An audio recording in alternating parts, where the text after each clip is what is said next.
friends, welcome back to the my new video guys and my YouTube channel guys. Today friends we are going to talk about guys how can we on auto rotate screen in our Poco phone. Friends, you want to on your auto rotate, so then how can you on your auto rotate today? I will show you in this video guys. So before starting video friends, first of all go and subscribe the channel guys, click the bell icon, like my video.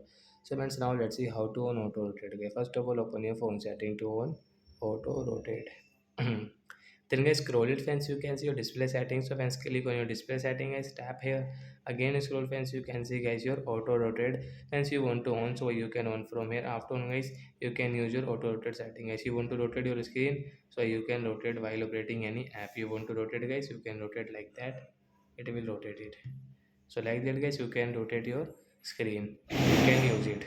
So that's it guys, thanks for watching the video guys. We will meet in the next video with new topic. Before going guys, please go and like the video, subscribe the channel, and guys sorry for this sound guys, ignore this sound, I am really sorry guys.